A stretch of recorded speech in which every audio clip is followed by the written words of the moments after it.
Hello, folks. It's me again, Amanda Enderman, your trusty tour guide in the wonders of the wonderful city, also known as Rio de Janeiro. And in this video, after talking about a very heavy theme and which isn't wonderful at all, such as slavery, we are going to talk about something wonderful, something fun. So definitely, well, maybe not so wonderful back in colonial times, but certainly fun, which is Carnival. I'm sure you can't even begin to imagine Rio without Carnival, even in your wildest dreams or nightmares. I don't know. I'm sure even you can't imagine that, and furthermore, you can't even imagine Rio without samba, right? So in this video, we are going to talk about Carnival in Rio, but we are still in colonial times, so we're going to talk about Carnival in Rio back in colonial times. And I am going to talk about Carnival in imperial times and in republican times later on. So stay tuned for that. But before I get into the theme of the video, those of you who are new to this channel, those of you who have just arrived in this channel, I have gotten quite a few subscribers recently, thank heavens. Here's hoping I get a lot more. So those of you who have just arrived, welcome to this channel. And those of you who are new to this channel, who haven't subscribed yet, be sure to subscribe, like this video, and share it with as much people as you possibly can so that they can subscribe as well, and so that each time more people can know about the wonders of the wonderful city. Okay, please help me in this. I need your help for this. All right, but going to the theme of the video directly, well, Carnival back in colonial times, you basically erase samba from your minds, because you see, in colonial times, samba didn't even exist. People didn't even imagine such a thing as samba. All right, and you may wonder, my goodness, so what strange carnival was this without samba? Oh, by the way, because I'm talking about carnival, this is why I'm dressed like this, to show you one of the traditions that we have in carnival to this day, and that was already a tradition back in colonial times, which is wearing costumes, of course. You know, breaking from everyday life, turning things upside down, being someone else for several days. Am I right?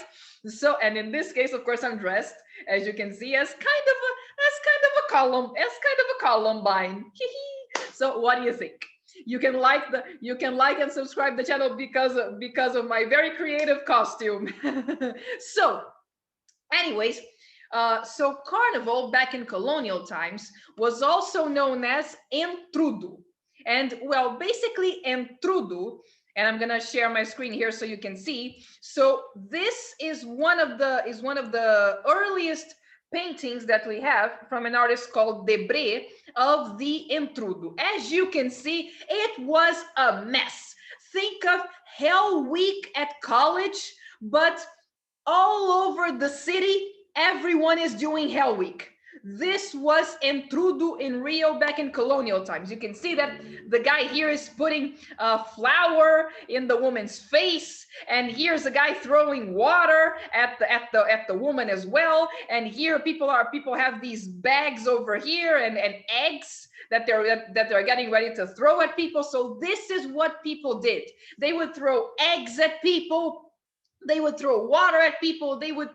Sometimes they would even throw urine at people. And of course, this was the day in which masters would let their slaves go out and participate in the games, in the Entrudo games. So it came to this point of letting go, of breaking rules and such.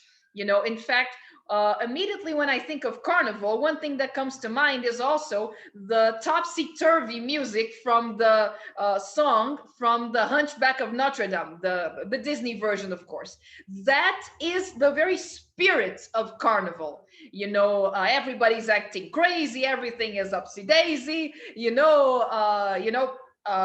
turn all parties upside down.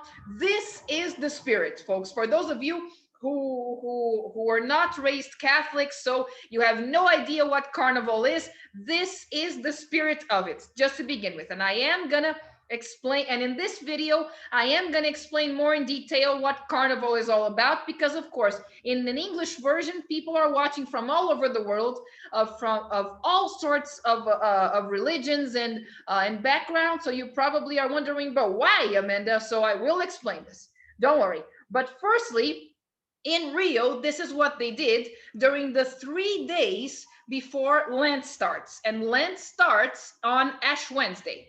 Okay, so the 3 days before that, this is what people did here in Rio. But so you'd probably be thinking, oh, so okay, so only the slaves took part in the games, and their masters just stayed home and did nothing, right? And just behaved. Not for a second. As you can see in this other painting, inside even the homes of wealthy families, as you can see in this particular depiction, people would also do the same thing. You can see that the woman is wiping the eyes of the man here, and they're here ready to throw things perhaps at this guy, or even at the ladies. And there's a lady here throwing something as well, and there's this guy throwing water. Basically the same thing, only indoors. But the thing is that for ladies back in colonial times, single ladies especially, they weren't allowed to go outside alone. You know, they had to go at least with a maid servant with them, accompanying them. So these ladies that couldn't go out, even they joined the party by throwing water and sometimes even urine at passers-by in the streets. So you can see the confusion that it was. And you may be wondering, but Amanda, how did this come to be in Brazil? In Rio in general, did the slaves bring it here? Who brought it here? Well, the short answer for that is the Portuguese. It was the Portuguese who first brought carnival to Brazil, not the African slaves and not the natives. Okay, and already in Portugal, they had the same games that they would play on the 3 days before Lent. That they would play on the 3 days before Lent, which also there, not only the party, but also this character over here was called Entrudo, Entrudo, the rattler, because they had rattles, okay, tied to these staffs. Okay, and also in Portugal they would have these big dolls over here. And by the way, to this day, this tradition of having big dolls parade all over the city is kept in the northeast of Brazil, in Olinda. Is very known for that, for having these dolls. And they also began in Portugal as well. But Portugal wasn't the only country in Europe, obviously, which celebrated carnival. Plenty of countries celebrated that, these 3 days before Lent. And one of them was France. As you can see here, the medieval, this painting is referring to the medieval carnival in Europe, and it's written in French here. As you can see, La Fête des Fous. Forgive me, I don't speak French, so forgive my very bad pronunciation. For those of you who actually do speak French, I commend you for that. So as you can see, it was a day for breaking rules, just as and if you want to Google it, you can Google you can Google that is the Hunchback of Notre Dame, the Disney version, the topsy-turvy scene. And he says precisely this: everything is upsy-daisy, topsy-turvy, everybody's acting crazy, dross is gold and weeds are a bouquet, that's the way on topsy-turvy day. And it's very and this is precisely the spirit, you know, to turn the rules upside down. And also, even in Portugal, let me go back to Portugal for you guys. Even in Portugal, I'm sorry, oh my goodness, even here in Portugal, dressing as these very colorful creatures and wearing masks. Okay, this gave you a chance to break rules, you know, to even mock authorities, mock people in power. Why don't you? No one knows who you are. You're dressing this costume which everyone is dressing. No one can say, oh, but send him to the gallows, you know. And by the way, I forgot to mention that in Brazil, going back to Brazil, the intrudo was practiced, dates all the way back to 1640, so you can see how old it actually was. Okay, and also and even in France, dressing up was a way of not being identified, so that you could break all sorts of rules that existed in the very, very strict society imposed by the Catholic Church all year long. It was 3 days of letting go, of releasing, you know. And even, and another place that has a very famous carnival to this day is, of course, Venice, with the masked balls. And it's precisely in Italy that pantomime developed.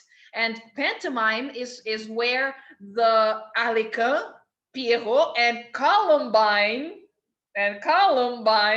come into play. These characters, you know, and already in the masked balls in Venice, they would dress up as these characters with masks, of course.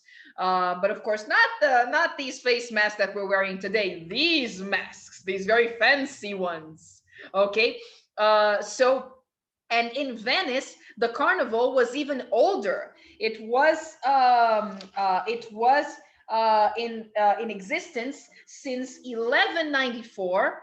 Okay, but and already in 1296, it was officialized by the Republic of Venice. Okay, and in Venice, they go so far as to decorate the gondolas for carnival. You see, so it is a very elaborate party in over there. But going back to the origins of carnival, so you may be wondering, for those of you who aren't even Catholic, okay, you may be wondering, but Amanda, what is this all about? Why is it that Catholics, in particular, decide to take 3 days a year and just go crazy? You know, go crazy, put on costumes, throw things at people, and dance and all of that. What is this about? I have no idea. So here goes the explanation for you. So, according to Catholicism, okay, first the Catholic explanation, then the original one, okay, because carnival existed as well far before Christianity installed itself in Europe. And I'm going to talk about that also in this video. So, the Catholic version was the following. So, Jesus, and you can read about this in the Bible, Jesus fasted for 40 days in the deserts before his preaching began. Okay, and following his passion and his death and his resurrection and all of that, which Catholics celebrate in Easter.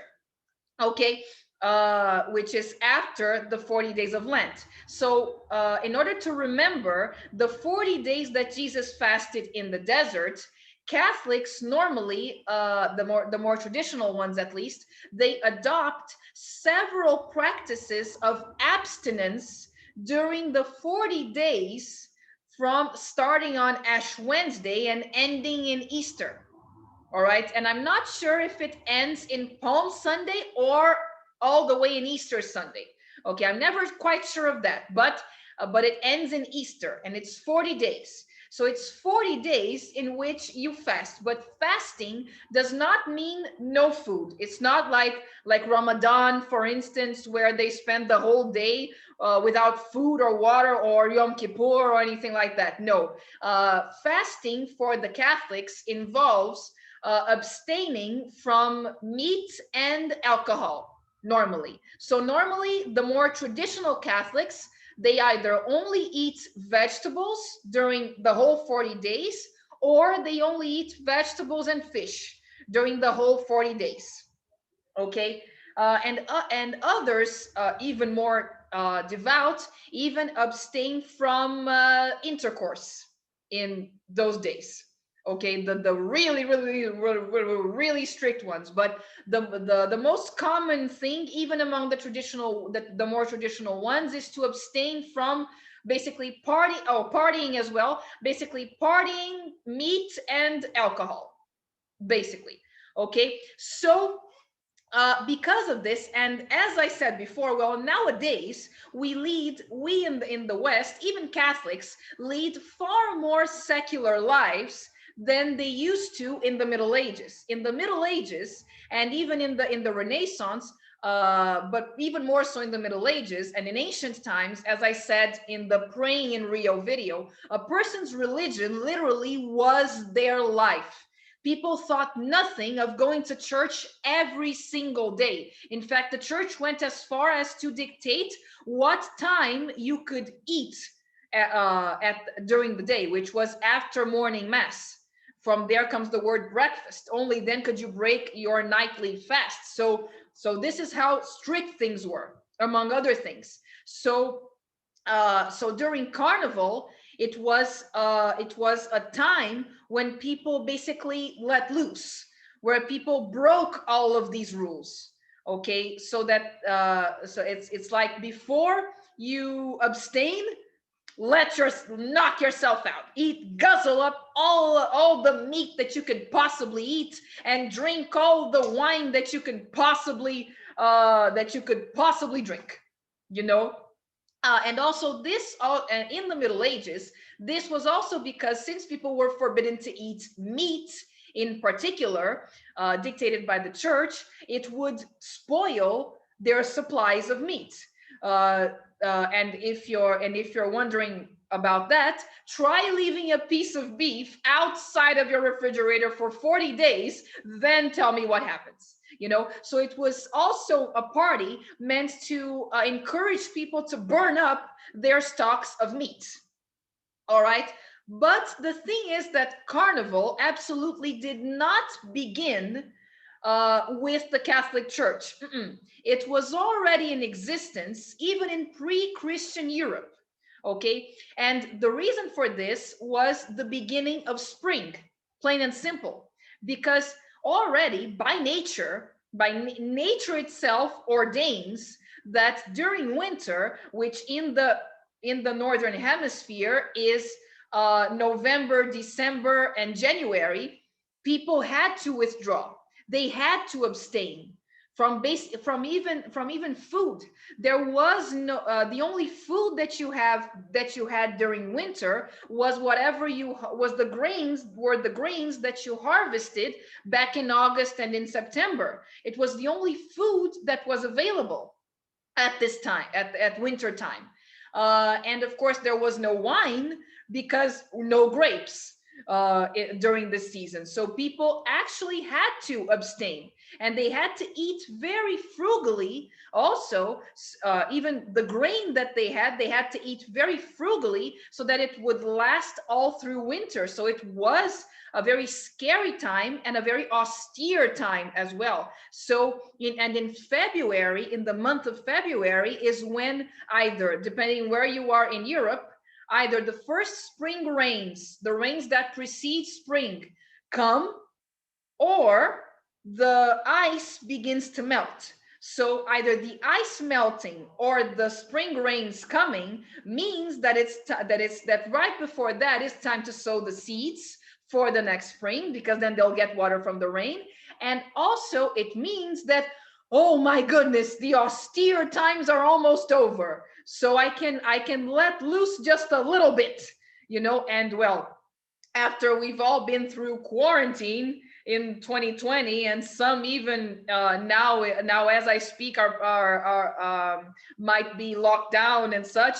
You know what I'm talking about. Imagine after being austere for several months, You finally know that you are able to not be austere anymore, you know. So that's why even in pre-Christian civilizations such as Egypt, such as ancient Rome, Greece, and even in the British Isles, they would have this kind of celebration where they would let loose, you know, and break the rules. And this became even, but of course, it wasn't as intense, you know, as after Christianity came along. Because when Christianity came along, well, nature didn't change. People still had to abstain during winter, but imagine the whole winter abstaining, okay, because well, nature ordains it. There's no going around it.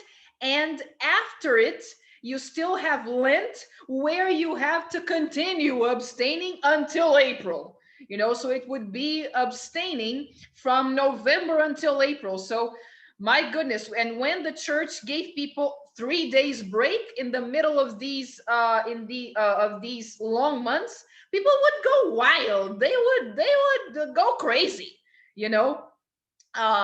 So my friends, this is it for this video.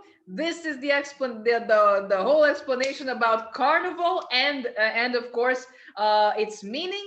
Okay. So I hope you enjoyed the video, and of course I'll see you in the next video. Bye.